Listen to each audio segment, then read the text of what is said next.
अस्सलामुअलैकुम, welcome to the learning point. Learning point में आज हमारा पॉलिटिकल साइंस का लेक्चर 7 है। आज हम बात कर रहे हैं एक मुस्लिम फिलोसफर पर। पहले हमने वेस्टर्न फिलोसफर्स को कवर किया है, जिनमें हमने डिफरेंट फिलोसफर को देखा है। उनकी इंट्रो से हमने उनकी तमाम फिलोसफी के कंसेप्ट को कवर किया है। तो उनसे मुतालिक अगर आपको कोई भी क्वेश्चन होता है जो आस्क, तो आज हम मुस्लिम फिलोसफर को कवर कर रहे हैं। वो मुस्लिम फिलोसफर है अल्लामा मोहम्मद इकबाल। अल्लामा मोहम्मद इकबाल के इस लेक्चर में हम स्टार्ट करेंगे उनके इंट्रो से, देन हम मूव करेंगे उनके बुक लिस्ट की तरफ। उनके बुक लिस्ट के बाद में हम उनकी फिलॉसफी को देखेंगे कि उनकी फिलॉसफी क्या है। उन्होंने फिलॉसफी में कॉन्सेप्ट दिया खुदी का। हम वो कॉन्सेप्ट जानेंगे कि वो फिलॉसफी ऑफ खुदी है वो क्या है, खुदी से मुतालिक उनके क्या बयानात थे।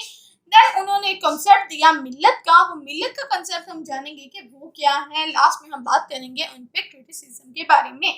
अगर कोई भी क्वेश्चन आता है, कोई भी पॉलिटिकल साइंस का क्वेश्चन है या आईआर का क्वेश्चन है या पाक अफेयर्स का, करंट अफेयर्स का या किसी भी और बुक का क्वेश्चन आता है, हमने उसको टैकल इस तरह करना होता है कि हमने एक इंट्रो देना होता है उस क्वेश्चन के मुतालिक।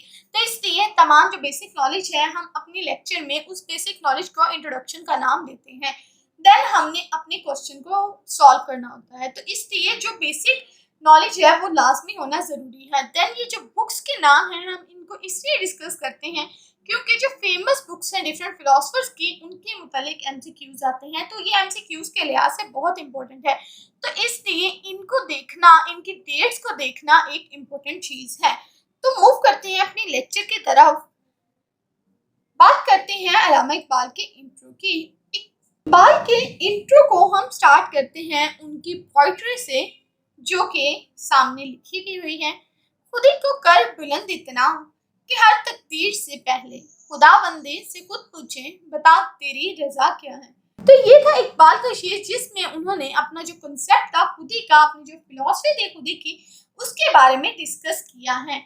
अल्लामा इकबाल का जो इंट्रो है, जो बर्थ टू डेथ पीरियड है, वो तो हर पाकिस्तानी को पता है, यानी वो है 1877 से 1938। हम चाइल्डहुड से ही ये चीज़ देखते आ रहे हैं कि इकबाल का पाकिस्तान की क्रिएशन में क्या रोल रहा है।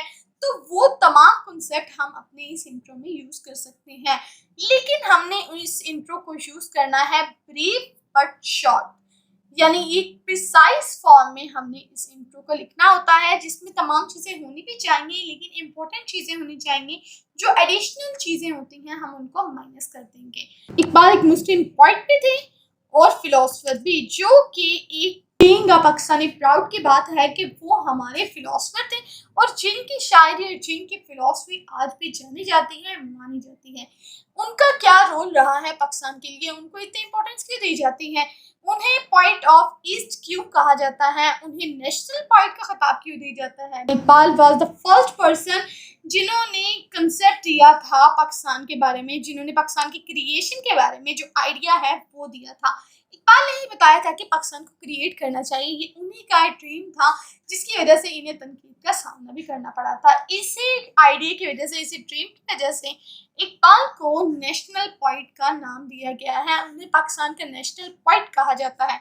इसके अलावा अल्लामा मोहम्मद इकबाल को शायर मशरिक यानी पोइट ऑफ ईस्ट भी कहा जाता है।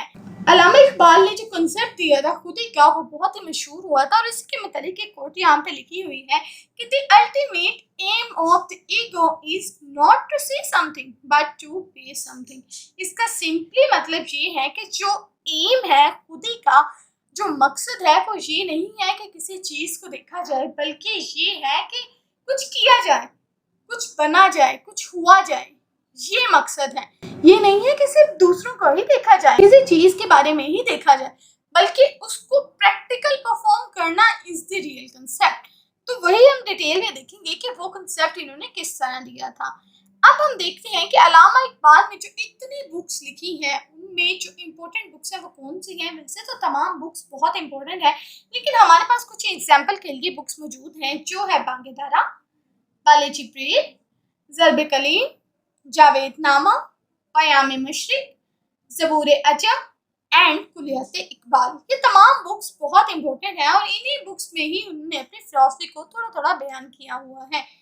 अब हम देखते हैं कि इनका जो मेन कंसेप्ट है खुदी का, इनकी जो बेसिक फिलॉसफी है, इस फिलॉसफी ऑफ खुदी वो क्या है, उसके बारे में जानते हैं कि कैसे हम उसे अच्छी तरह समझ सकते हैं। Basically we are starting with the word of खुदी। द वर्ड ऑफ खुदी is derived from a Persian word खुद।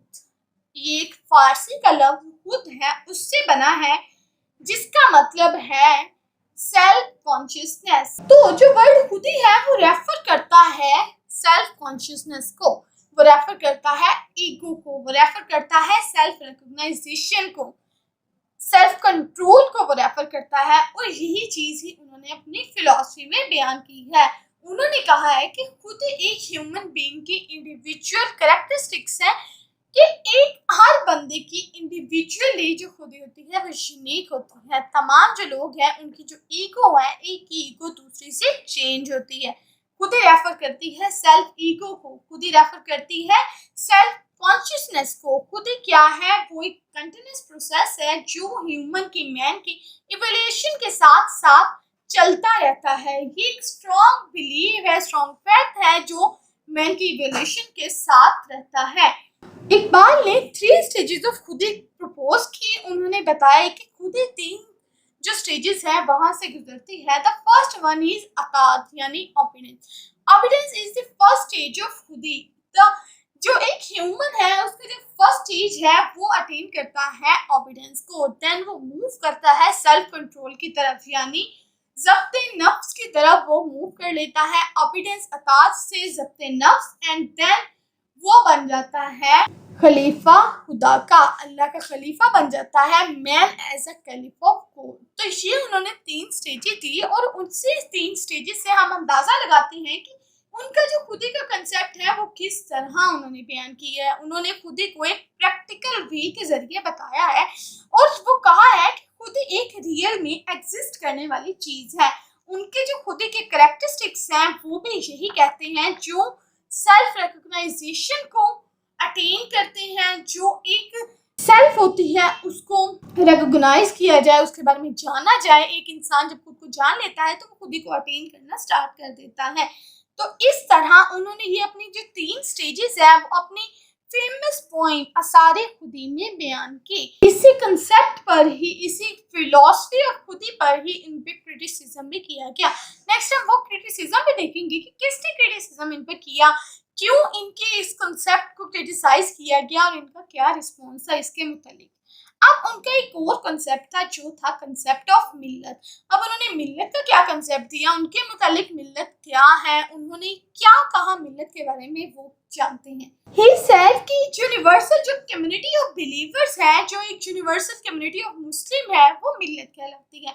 अब ये जो बिलीवर्स हैं, ये जो मुस्लिम है, ये बिलोंग करते हो दुनिया के किसी भी कोने से। अगर वो मुस्लिम है, वो बिलीव करते हैं अल्लाह पर, तो वो उस कम्युनिटी से ताल्लुक रखते हैं। उसने इस मिल्लत में एंटर होने का, इस मिल्लत के मेंबर होने का उन्होंने रास्ता भी बताया और ये भी बताया है कि जो ये मिल्लत है ये मुस्लिम की है। वो चाहते थे कि जो मुस्लिम है उनको एक वन नेशन के जरिए देखें, बिकॉज वो जो वेस्टर्न डेमोक्रेसी है उसको वो पसंद नहीं करते थे, क्योंकि उसमें जो थी सॉवरेनिटी वो पीपल की होती थी। इनके जो मिल्लत का कॉन्सेप्ट है उसमें सॉवरेनिटी होती है अल्लाह अलमाइटी की, सिर्फ सॉवरेनिटी गॉड की होती है और जो पीपल है उनकी सॉवरेनिटी नहीं होती है।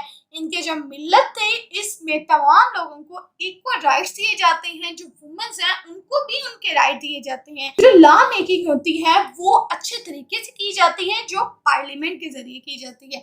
यही उन्होंने अपने मिल्लत के बारे में कहा कि जो इनकी मिल्लत है ये क्रॉस करती है तमाम बाउंड्रीज को। वो मिल्लत है वो रेस पे बेस नहीं करती, वो किसी कास्ट पे बेस नहीं करती, वो किसी कलर पे बेस नहीं करती, वो किसी नेशनैलिटी पे बेस नहीं करती, वो एक टेरिटरी पे बेस नहीं करती, बल्कि वो एक यूनिवर्सल कम्युनिटी है। दुनिया के अगर एक कोने में, दूसरे कोने में, तीसरे कोने में जहाँ पर भी वो मुस्लिम, वो बिलीवर्स रह रहे हैं, तो वो बिलोंग करते होंगे उस कम्युनिटी से। कैसे बिलोंग करते होंगे वो भी उन्होंने बता दिया। He said to become a member of millat, you had to join through believing in one Allah. यानी अगर आप मेंबर बनना चाहते हैं उस मिल्लत के, तो you just believe on one अल्लाह। आप सिर्फ एक अल्लाह पर ईमान रखें, अल्लाह पर यकीन रखें, तो आप उस मिल्लत का पार्ट बन सकते हैं। तो इसका यही मतलब है कि अगर हम मुस्लिम हैं, इफ वी आर मुस्लिम, तो हम मिल्लत का पार्ट बन सकते हैं। तो अब ये मिल्लत एक यूनिवर्सल कम्युनिटी बन जाती है। तो वो बेसिकली इस कंसेप्ट के जरिए वो यूनाइट करना चाहते थे तमाम मुस्लिम्स को, दुनिया के हर कोने से वो यूनाइट करना चाहते थे। उन्होंने ये भी कहा कि अगर मिल्लत का मेंबर बनना चाहते हैं तो एक अल्लाह पर यकीन करना चाहिए और उनके प्रॉफिट पे यकीन करना चाहिए, यानी हजूर पाक सल्लल्लाहु अलैहि वसल्लम खत्म नबुव्वत पे यकीन करना चाहिए, तो वो मुस्लिम एक बन जाता है मिल्लत का पार्ट। देन अब देखते हैं उनका क्रिटिसिज्म क्या है, उन पे क्या क्या क्रिटिसिज्म किया गया। मैंने पहले ही बताया कि जो उनका कंसेप्ट था खुद ही का, उसकी वजह से इन्हें क्रिटिसाइज किया गया। एक जर्मन फिलोसफर था फ्रेडरिक, उसने एक फिलोसफी दी थी philosophy of I. Philosophy of I एक खुद के बारे में ही फिलोसफी है। इन पे क्रिटिसाइज ये किया गया कि इन्होंने जो इनकी फिलोसफी ऑफ खुद ही है उसको कॉपी किया था जो फ्रेडरिक फिलोसफर है उसकी फिलोसफी ऑफ आई से। हालांकि ये दोनों फिलोसफी अपनी अपनी जगह बिल्कुल अलग है। जो फिलोसफी ऑफ खुद ही है वो रियलिटी पे बेस करती है, तो यही इकबाल का भी रिएक्शन था कि नहीं, उन्होंने ये कॉपी नहीं किया है बल्कि उन्होंने अपनी एक खुद की फिलोसफी बयान की है, उन्होंने अपना एक कंसेप्ट दिया है, उन्होंने किसी को कॉपी नहीं किया है।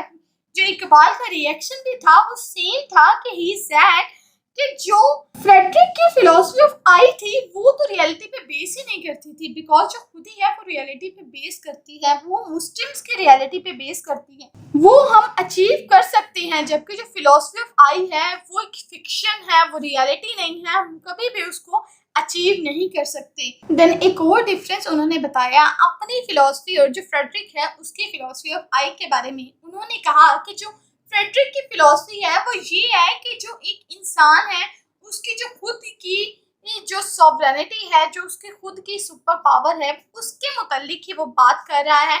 जो इकबाल की फिलोसफी है खुद की वो जोड़ रही है इंसान को उसके अल्लाह के साथ, उसके क्रिएटर के साथ, वो एक लिंक क्रिएट कर रही है। वो सिर्फ खुद के मुतालिक, इंसान के मुतालिक नहीं है बल्कि वो अल्लाह और उसके बंदे के मुतालिक है। तो यही उस पर क्रिटिसिज्म था। तो आज का लेक्चर भी हमारा यही इकबाल का था। तो हमने इकबाल की फिलोसफी जान ली। अगर इसके मुतालिक आपको कोई भी क्वेश्चन हो या मुझसे कोई चीज़ रह गई हो then you ask me freely, इंशाल्लाह मैं लाजमी आंसर करूंगी। अल्लाह हाफिज़।